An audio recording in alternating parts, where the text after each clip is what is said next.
So what we will be needing are garlic, onion, all-purpose cream, evap, and of course our noodles. We will also be needing bacon, cheese, cheddar cheese, and parmesan. Okay, so na-slice na po natin yung ating garlic, onion. Ito na rin po yung bacon na na-slice na rin po natin into not so bits, pero tamang size lang po. Tapos, napansin niyo po meron akong cheese doon. That's a cheddar cheese. Wala po kasi akong regular cheddar or Eden cheese. So, yun na lang po yung gagamitin ko. And then, I also have Parmesan cheese, evaporated milk, and all-purpose cream. So, start na po tayo. Ayan. Bigyan na po natin ng konting oil. Konting-konti lang po kasi lalabas naman po yung oil ng bacon. So, I'm using non-stick pan.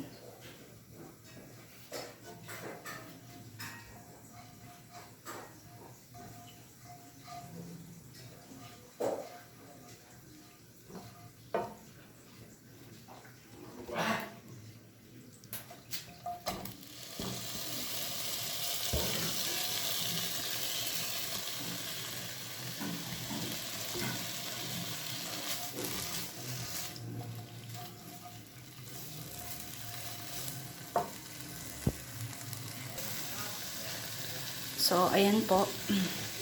We're frying the bacon.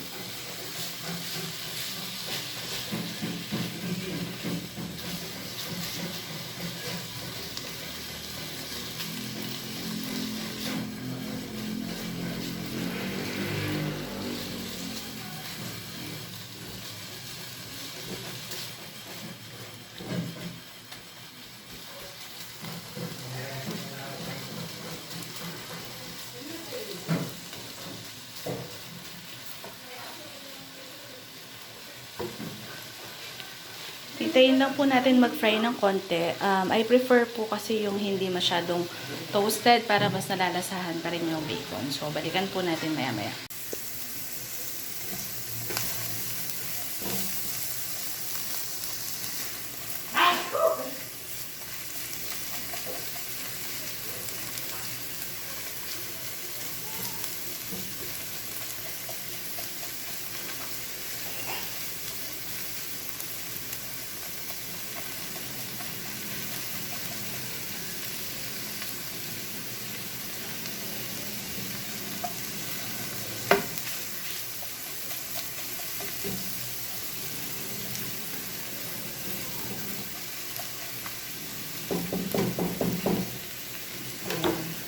So, ginigisa na po natin ang ating bawang. Sorry, sibuyas.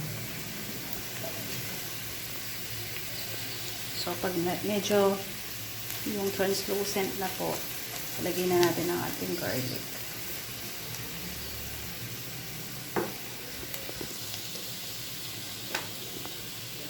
Garlic.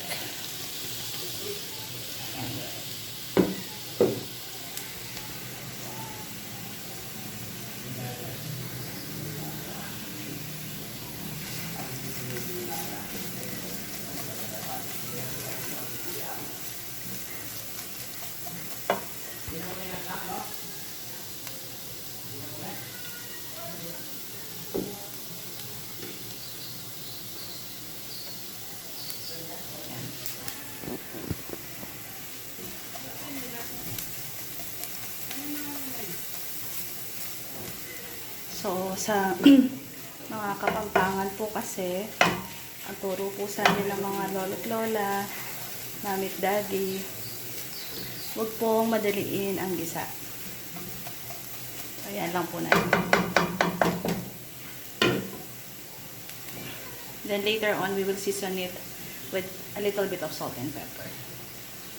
Ayan po, naglagay din po pala ako ng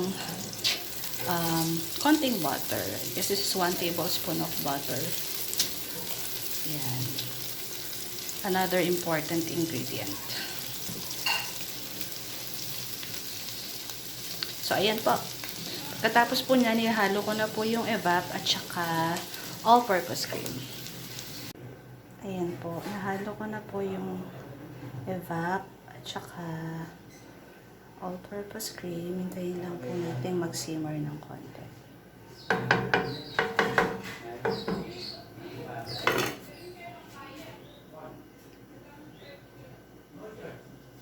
Then again, we add a little bit of salt and pepper. So, ayan po, simmer na po, nagpo-boil na po ng konti ang ating pasta sauce. I-add na po natin ang ating cheddar cheese. Again, this is it's up to you po. You can use any kind of cheddar cheese. Pwede po yung Eden cheese, pero since wala po akong Eden cheese, meron lang po ako nitong pang sandwich. Ito po. Ayan. Konting cheese lang po yung nilalagay ko kasi again, dalawa lang naman po kami kakain. So, ayan lang po nating mag-melt. Tapos, maya-maya po, i-add ko din po ang ating parmesan cheese. So, ayan na po ang ating noodles. Luto na po. Paluto na po.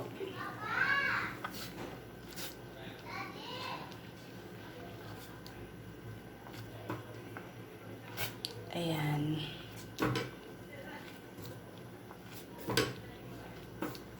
So, supposedly po, i-bake natin to. Pero since gutom na po ang aking kasama sa bahay, hindi na po natin siya i-bake.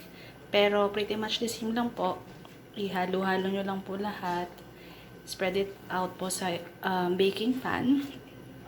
And then, i-bake nyo lang po ng mga 10 minutes, 8 to 10 minutes. Depende po sa gusto nyo pagkatusta ng cheese. Ayaw. I don't like.